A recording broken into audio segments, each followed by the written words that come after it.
약 60년 전에 스페인에서는 고야가 일반인을 벗겼습니다. 그렇게 따지면 파격적인 것도 아니네요.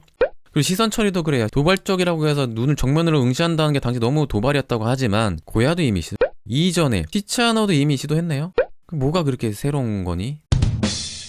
안녕하세요. 고품격 허세 방송 아트 카운셀러 이안입니다. 마네에 대해 아는 척하기 첫 번째 올랭피아라는 작품에 대한 이야기를 해보겠습니다. 시작하기 전에 구독, 좋아요, 꾹, 바모스. 에두아르 마네는 보통 인상주의 화가로 소개되긴 하지만 저번 시간에도 말씀드렸다시피 인상주의와 사실주의 사이에 있다고 인상주의 화가들과 주로 교류를 하지만 이 화가의 그림 성향으로 보면 사실주의에 가깝기 때문이죠. 인상주의 화가들, 모네, 시슬레, 피사로 등등등 포함해서 이들의 정신적인 리더로서 역할을 하고 현대미술의 변화에 큰 임팩트를 준 것이 사실입니다. 대표작 중에 오늘 올랭피아에 대한 이야기를 해드리겠습니다. 자, 이 작품입니다. 1863년도 살롱전의 낙방에서 낙선전에 공개가 됐을 때 매우 많은 사람들의 비난에 시달려서 고생을 했던 마네이죠. 제목부터가 논란인데 올랭피아라는 이름, 이 이름은 당시 부르주아들이 많이 갔던 사창가에 이 직업 여성들이 많이 썼던 닉네임입니다. 그러니까 제목부터가 이 여인이 누구라는 것인지는 짐작할 수가 있는 거죠. 뿐만 아니라 목에 거는 이 리본, 장신구, 이거는 당시에 이 여인들이 주로 썼던 패션이었고요. 이 여인의 모델은 마네가 가장 사랑했던 모델이 아닐까 싶어요. 빅토린 메랑이라는 이 여인이 표정도 없고 되게 냉소적으로 뭔가를 바라보는 이런 매력이 있었나 봐요. 그래서 마네의 그림에 자주 등장합니다. 나중에는 이 메랑이 화가가 되거든요. 그 당시에는 화가 지망생이었고 모델이었을 때 모티브로 그린 작품인데 제가 봤을 때는 안 닮았습니다. 왜 그럴까요? 자, 그리고 뒤에 있는 이 하인, 당시의 고급 직업 여성들의 하인은 주로 흑인들이 했다고 해요. 그리고 손님이 오면 이 꽃다발을 항상 준비해줬다고 합니다. 그러니까 이게 당시에 이런 사창가에 가면 부르주아들이 누구나 봤던 일상적인 그 사실을 보여주는 거예요. 그러니까 사실주의적인 그림에 가까운 올랭피아죠. 그리고 맨 오른쪽에 있는 이 까만 고양이, 서구 유럽에서 굉장히 불길한 상징으로 여기는 게 고양이고요. 이 고양이를 속어로 얘기하면 여성의 음부 발음과 굉장히 유사하다고 합니다. 간접적인 성적 비유가 또 드러나는 거죠. 항상 논란이 됐던 올랭피아는요, 이 그림만 또 얘기할 순 없고요. 비교를 또 할 대상이 많습니다. 먼저 올랭피아가 갑자기 나온 게 아니라 마네가 나름 고전주의 영향을 되게 많이 받았어요. 르네상스를 대표하는 두 화가의 작품, 조르조네가 거의 다 그렸고 후배 티치아노가 완성했던 잠자는 비너스, 그 다음에 그 후배 티치아노의 우르비노의 비너스, 이 그림이 이 선배 영향을 또 받은 건데 이 두 누드화의 영향을 많이 받아서 포즈가 비슷한 겁니다. 그래서 고전주의의 영향을 많이 받은 건데, 근데 문제가 뭐냐면 이전에 원래 비너스를 그렸잖아요.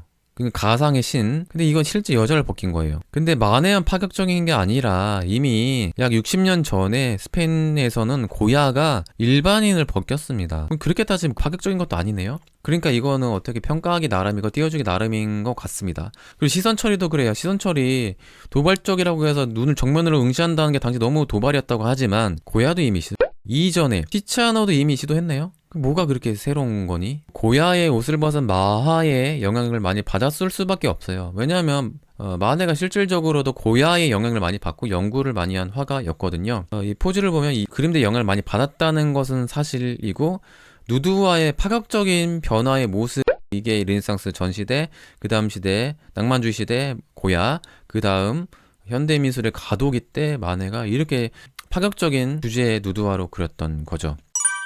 그리고 이 두 그림을 또 비교할 수가 있어요. 왜냐하면 같은 해에 있었던 그림인데 너무나 차이가 나기 때문이죠. 마네가 원래 제도권 안에서 성공한 화가가 되고 싶어 했거든요. 출세하고 싶었던 화가예요. 그 살롱전에 그림을 냈는데 마네의 올랭피아는 떨어졌었어요. 그 낙선되고 살롱전에서 최고의 상을 받은 게 바로 이 알렉상드르 카바넬이라는 화가의 비너스의 탄생이라는 작품입니다. 같은 해에 나왔던 작품인데 반응도 그렇고 그 그림 느낌도 매우 다르게 그려졌죠. 그러니까 이 그림은 당시 아카데믹풍, 이 보수적인 미술계 사람들이 매우 좋아했던 스타일이었고 마네의 이런 그림은 받아들이기 어려운 작품이었죠. 그리고 많이 논란됐던 이유가 일단 신을 그린, 고전주의는 일단 가상의 신을 그린다고 했잖아요. 그리고 반면에 마네는 실존하는 인간 그 중에서도 천박하게 여기는 창녀를 그렸다고 했고요. 그런데 더 욕먹었던 이유가 마네의 표현 기법이 매우 서툴어서 그런 것도 있었어요. 마네와 다르게 카바넬이 그린 비너스의 피부를 보세요. 미세한 밝고 어둠의 부드러운 그라데이션 처리, 그리고 반사광 어둠 처리, 미묘한 근육 변화, 밝고 어둠의 그 강약 변화, 그리고 형태 구별할 때 자연스러운 명암 대비, 이게 매우 완벽합니다. 머리카락도 자연스럽고 상상에 의존했으나 파도도 꽤 자연스럽고 색감도 완벽하고 그래요. 비교를 하면 확실해지는데요. 이 부드러운 굴곡 처리와 다르게 마네의 그림 보세요.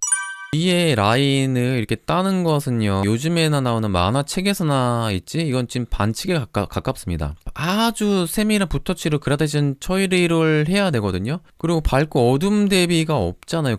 거의 라인 드로잉 선으로 딱 딴 듯한 이런 어설픈 기법으로 본 거죠, 당시에 미술 그 보수적인 관계자들 입장에서는. 그리고 세밀한 그런 묘사라든지 변화가 너무 없죠. 그러니까 이전의 기준, 살롱전 기준으로 따지면 미달된 겁니다. 마네의 이 스킬이, 이게 좋게 말하면 의도한 걸 수도 있으나 제가 봤을 때 마네의 스킬로는 이렇게는 못 그린다고 봐요.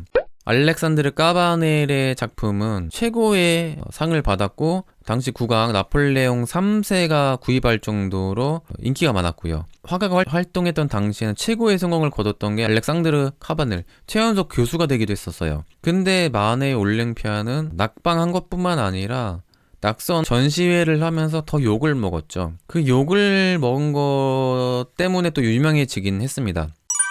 몇십 년 뒤에 평가는 완전히 달라졌죠. 인상주의 화가들이 뜬 뒤에 인상주의 화가들을 이끈 마네가 이제 재평가 받으면서 올랭피아야말로 현대미술을 새로 쓴 아주 혁명적인 그림이다. 이전에 볼 수 없는 새로움의 미학의 현대미술이니까 잘 그리는 것 따위가 뭐 그렇게 중요하냐 이런 거예요.